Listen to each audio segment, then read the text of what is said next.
I always looked at John as somebody who had been there before me and who was doing it the way he wanted to do it. Don't take no for an answer. Don't give up. Keep going. Winner never quits. Quitter never wins. They thought the music was over, but they forgot one thing. Legends don't disappear. They echo.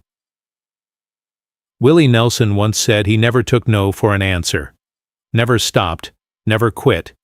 And at 92 years old, he's still standing on that stage like a man who owes something to the past and refuses to walk away from it. Because this story isn't just about music, it's about memory. And what happens when memory starts to fade. There was a moment, a quiet, heartbreaking moment, when Glenn Campbell couldn't remember his own daughter's name. Alzheimer's, a word that doesn't just take memories. It takes pieces of a person, one by one, until even they don't recognize who they used to be. But something strange happened. Put a guitar in Glenn's hands, point him to the lyrics, and suddenly, he could still sing. The words came back. The melody stayed alive, even when everything else was slipping away. I'm still here, but yet I'm gone. Those weren't just lyrics. That was the truth. The last album Glenn Campbell ever recorded carried a piece of that truth. It featured a song written by Willie Nelson. Funny how time slips away. Glenn didn't sing it like he used to. He couldn't. He sang it one line at a time, because his mind couldn't hold more than that anymore. Willie recorded his part from a studio hundreds of miles away. Two friends, brothers in music for over 50 years, separated not by distance, but by time itself. And when the song was finally finished, Glenn couldn't even understand what they had created. The goodbye never reached him. That duet would go on to win CMA Musical Event of the Year in 2017. But the title became something deeper than a song. It became reality. Time had slipped away. Not just from Glenn, but from all of them. Waylon, Johnny, Merle, Kris. An entire generation of voices, slowly fading into silence.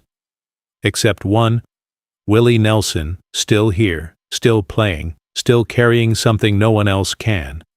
Because Willie didn't keep going for fame. He didn't keep going for money. He kept going because of a promise that started long before the funerals, and got heavier with every one of them.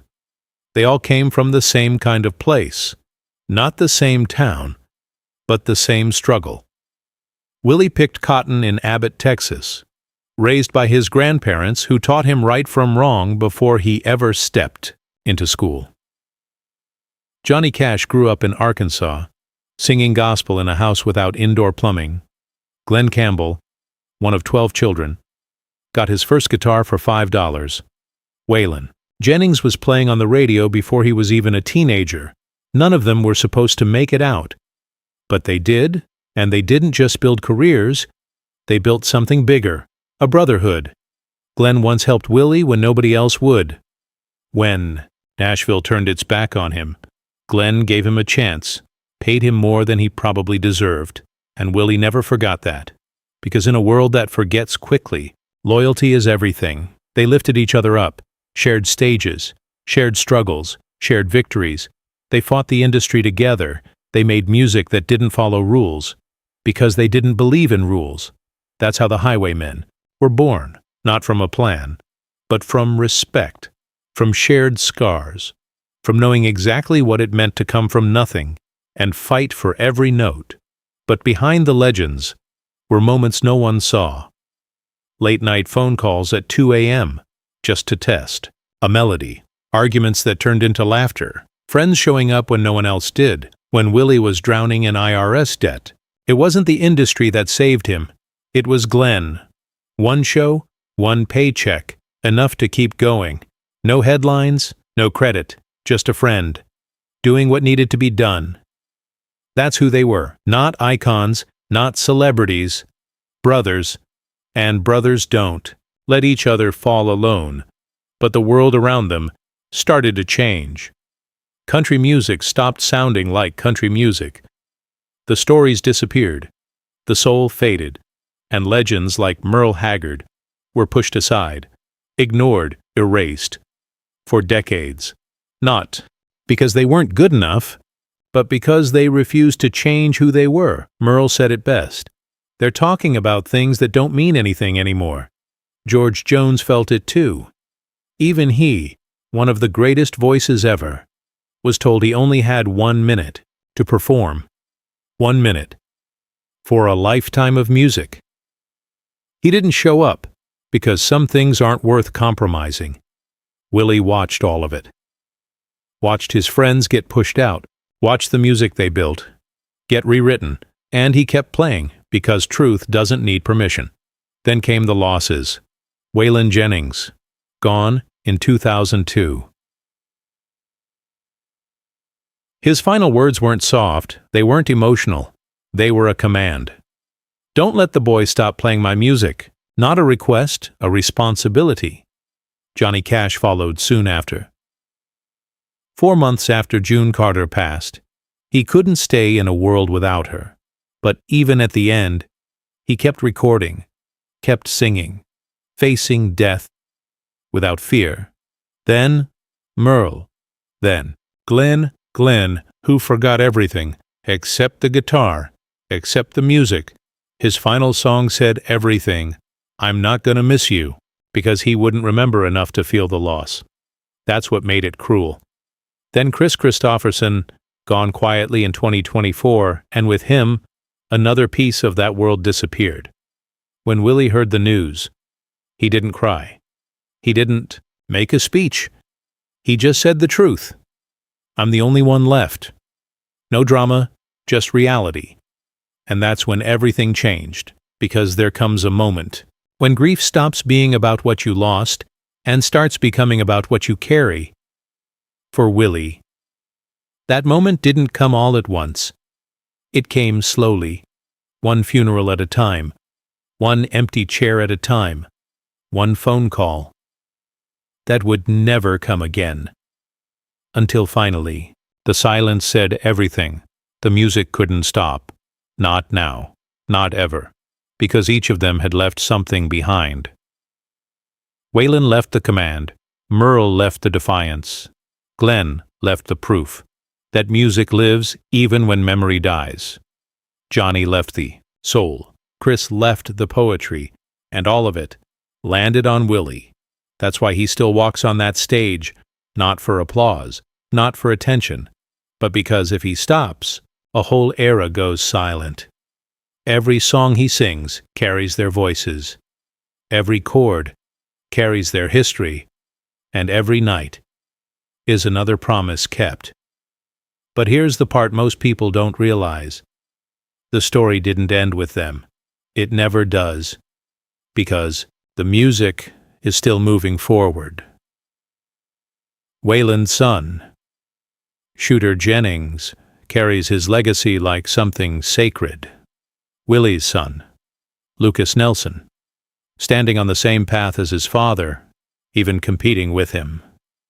Glenn's daughter, Ashley, playing beside him when he couldn't remember the words.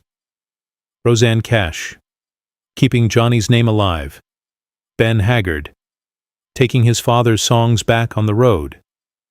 Generations, carrying something they didn't create, but refused to let die. That's how legends survive, not through headlines, not through awards, but through people who remember, and Willie sees it. That's why he can still smile, because the promise is no longer his alone, but he still shows up, still picks up that guitar, still sings like every note matters, because to him, it does. He once said something simple. We're all going to die. No fear, no hesitation, just truth. But what matters is what stays behind. And for Willie, it's not just songs. It's a legacy, a chain that never broke, a brotherhood that never disappeared, a promise that never faded. And as long as he's standing there, as long as his voice still carries across that stage, none of them are really gone. They're still there, in every lyric, every chord, every memory. And Willie Nelson, at 92 years old, is still making sure of it, because some promises you don't walk away from. You carry them until the very end. They said time would take everything. Names fade, voices disappear, memories blur into silence. But they were wrong, because some voices don't fade. They wait, and Willie Nelson knows that better than anyone alive. There are nights, quiet ones, when the lights go down and the crowd fades into shadows, when a single note can bring everything back, not just the music, the people, the moments, the lives that once filled every stage he stood on. Because before the fame, before the awards, before the world knew their names, they were just kids. Kids with nothing. Willie walking through Texas fields, hands rough from work before he ever held a guitar. Johnny Cash standing in Arkansas dirt, singing gospel like it was the only thing keeping him grounded. Merle Haggard, watching the world from the wrong side of a prison wall, dreaming of something bigger. Waylon Jennings gripping a guitar that felt too large for his body, but somehow fit perfectly in his soul. Glenn Campbell, a boy from a broken home, holding on to music like it was the only way out. They didn't have connections. They didn't have money. They had hunger, and hunger creates something different. It creates truth. That's why their music felt real, because it was. Every lyric lived. Every song earned. And when they finally found each other, something clicked. Not planned, not forced, just understood.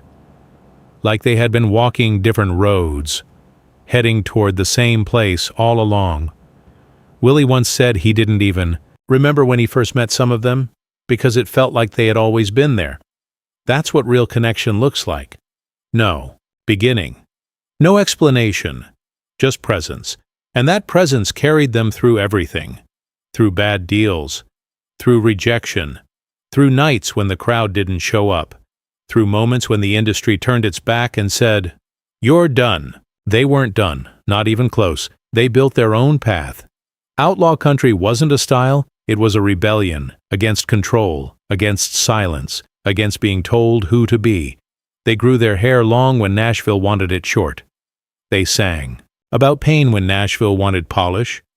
They told stories, real ones, when the industry wanted something safe. And the people listened, because people don't connect to perfection. They connect to truth. But truth comes at a cost. And over time, that cost started to show. The late nights turned longer. The roads stretched further. The bodies got tired. The voices heavier, and slowly. The circle started to break. Not all at once. Never all at once. Just enough to be noticed. A missed call. A canceled show. A chair left empty. Until one day, that chair never got filled again. Willie remembers those moments. Not the headlines, not the dates, the feelings, the silence after laughter, the echo of a voice that used to answer, the space where someone used to stand. Waylon was one of the hardest, because Waylon wasn't just part of the group. He was part of Willie. Different personalities, different styles, but the same fire, the same refusal to bend. When Waylon was gone, something shifted, not broken, but changed, like a song missing a note that can never be replaced. And Willie felt it. He just didn't say it, because some pain doesn't need words. Then Johnny, a man who carried more weight in his voice than most people carry in a lifetime. Johnny didn't just sing songs. He lived inside them. And when he left, the world didn't just lose a singer, it lost a storyteller, a truth-teller, a man who stood for something when it mattered. Then Merle, the fighter, the one who never backed down. Even when the industry tried to erase him, he stood taller, because he knew who he was, and he wasn't going to let anyone rewrite that. Glenn, that one hurt differently, because losing someone slowly is a different kind of pain. Watching someone fade while they're still alive, forgetting pieces of themselves, forgetting pieces of you, until all that's left is music. And even then, that was enough. Because music doesn't live in memory. It lives deeper than that. It lives in instinct, in muscle, in something that doesn't disappear, even when everything else does. And Willie saw that. He understood it, because it meant something important. It meant that as long as he could still play, as long as he could still sing, he wasn't gone. None of them were. Then Kris, the poet, the thinker, the one who could turn a simple moment into something unforgettable. When Kris left, it wasn't loud, it wasn't dramatic, it was quiet, just like the best lines he ever wrote. And that's when it became real, not just loss, not just grief, but responsibility. Because being the last one isn't just about surviving, it's about remembering. It's about carrying everything forward when no one else can. And that's what Willie does every night, every stage, every song. He walks out there, not as one man, but as many. Waylon is there, Johnny is there, Merle is there, Glenn is there, Kris is there, not in body, but in sound, in feeling, in every note that still reaches people the way it used to. That's why the crowd still comes, not just to see Willie, but to feel something that doesn't exist anymore anywhere else. Something real, something untouched, something honest, and Willie knows it. That's why he doesn't stop, even when his body tells him to, even when it would be easier to rest, because stopping would mean silence, and silence is the one, the thing he refuses to give them. But here's what makes this story different. It's not ending, because the next generation is already here, not copying, not replacing, continuing.